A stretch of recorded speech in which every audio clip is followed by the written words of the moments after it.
SBR Videos is sponsored by Sports Cash System. Click on the link below for more information.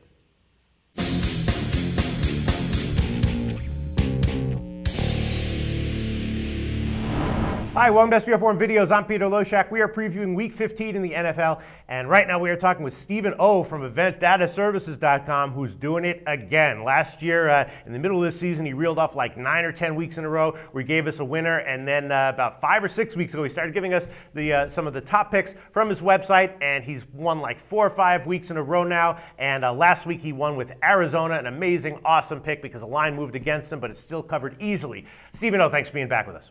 Thank you for having me. I mean, did you see that, the line movement? I mean, first of all, I talked to Brent from BetDSI, told me that sharp action came in on St. Louis at +7, and the line closed at like +4, so I'm assuming that wasn't like the public coming overwhelmingly in on the Rams. There must have been a lot of sharp action on the Rams. You were on Arizona, and obviously you were completely right. Yeah, I don't know why people love the Rams so much. You know, their big games that they had, you know, can be tied to just literally 3 or 4 plays, you know, and you just can't bank on guys like Tavon Austin breaking. I mean, he had a 50-yard run or something in the game, but you can't rely on pick sixes and, you know, and 90-yard punt returns on a weekly basis. Okay, Stephen, this week you chose another game that's a little bit interesting. Seattle at the Giants is the game that you want to discuss. The Giants are a 7-point home underdog. The total is right now 41.5. It's up a bit. I kind of like the over on the opener. So this is a game that I'm assuming you see a pretty significant edge on. So I'm assuming it has to be Seattle, right? It's not. Yeah, you know, I think in this winning streak, I picked Seattle twice. Yeah.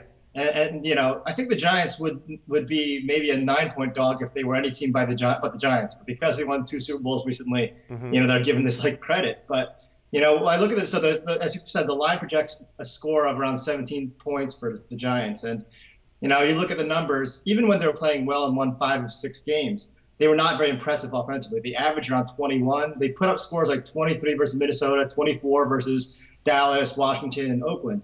And those aren't good numbers when you consider how many points those teams usually allow. You know, you should be scoring 30 against Washington and Dallas, and you know, 27 versus Oakland. You should be scoring 30 plus versus Minnesota.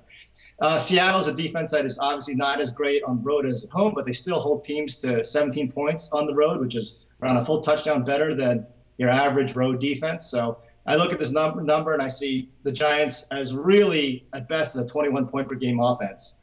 Being held to a touchdown under that, being held to 14 or less, Seattle covering. All right, I guess the only things you could say from the other side of that, you know, Seattle's coming off of a big, you know, high-profile loss at San Francisco, so maybe that took something out of them. Also, they tend to be a lot better at home, at least in recent years, than on the road. And you know, a 7-point road favorite in the NFL is always a little bit of a scary proposition to take. Yeah, it is, but I like the fact that they lost last week is a good thing. You know, Seattle still, even if they lose this week, which I don't think they will, they would still, you know, probably be in a good spot to get the #1 seed, but they don't want to risk that anymore than they need to.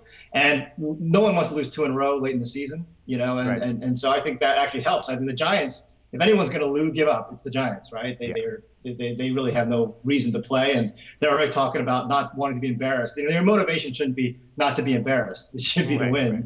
And so I kind of like the Seattle losses being in my favor from a qualitative standpoint. All right. Well, Stephen O from EventDataServices.com. I trust you completely, implicitly at this point in the season. Seattle -7 it is. Thanks, Stephen. Talk to you again next week.